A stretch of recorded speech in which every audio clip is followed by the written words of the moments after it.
Namayat, payat siya karon. Mas payat siya tong last time. Madre ko.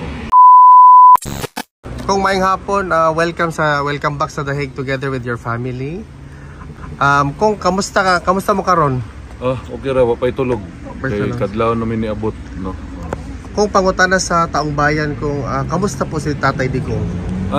Karon pagsulod na mo, wala pa say pamahaw ug paniudto. Wala daw siya gibaling-baling sa sulod. Natulog na po daw siya. Namayat, payat siya karon. Mas payat siya tong last time. Madre ko. Kung nahisgutan ba ninyo ang celebration sa Independence Day? Does you have anything to say about Wala man siya istorya na. Ang iyamang istorya kaniman una yung mga apo. Kaya dugay sila wala nagkita. Labi na ning laki. Was he very happy, sir, na nakita niya? Meron bang mensahe pala ang dating Pangulo, sir, sa mga kababayan natin? Karon ang iyang mensahe nga alagaan daw ang Pilipinas, alagaan ang Pilipino, kay kami mga politiko moagi rami aning kalibutan na importante nga ang Pilipinas matarong during my time. Was there a big difference po doon sa pagbisita mo before the now kay Tatay Digong? Dako kayo yang gipayat. Pero okay man siya. Okay mo storya, sige binuang, sige pagkatawa. Okay man. Kung marami pong salamat. Any mensahe po sa mga kababayan natin kung galing sa iyo? Gikan sa ako, dagang salamat kaninyong tanan. Mohangyo ko ninyo nga padayon ang atong pag-ampo para sa kalusugan ni Presidente Rudy. Dagang salamat sa inyo. Maraming salamat, sir. Ma'am, welcome. Salamat. Thank you, sir. Ako yung na-motivate ko ni Aren, no? Kay musupport ko ni Tatay. Kay I love Tatay very much kay sa pagka-president ni Tatay Digong, di ko katong magabi, muhilak dyan ko kay kanang nawadang kong tatay sa Pilipinas because he's the only one who really cares sa ato ang mga tao, mga Pilipino o atong country. O na nga, even though I am under therapy karon kay na ako'y cancer, ang akong doktor diligid mo allow na ko nga muari ko kay tungod sa ako immune system pero ako di na ako doktor kundi ko na matugutan ma-shorten akong life kay di ko mahamutang kundi ko makapakita dito sa akong support di ko bisan in spirit I know ma-feel yun na ni Tatay Digong nga na ako so once kapag abot na ko dire ning travel gugmig taas kayo niya gabi nag-camping lang mi na arami sa kanang Paris na tulog kay wala mi hotel. Abi ni mo pag naog na ko diri sa nakita na kong prison ni Tatay Digong natulog din luhay ko tatayon na deserving yun ani kong kabutang tatayon. Thank you for sharing that story. Ate, taga-aho man ka sa atua? Taga Cebu. Yun kung taga Cebu.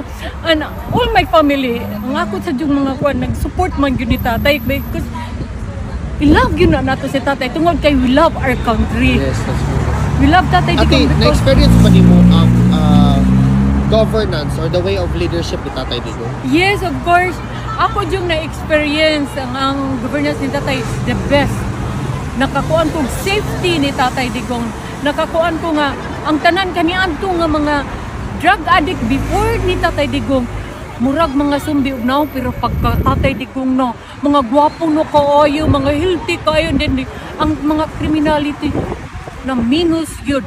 But before, karon no, after Tatay Digong na ako mag-compare kay ang mga gwapo kaniadto karon mura nagyug mga zombie.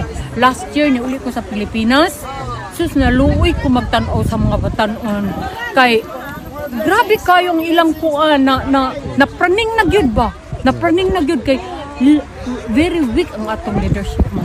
Ate, if you are given an opportunity to say something kay Tatay Digong karong higayon na, what is your message to him?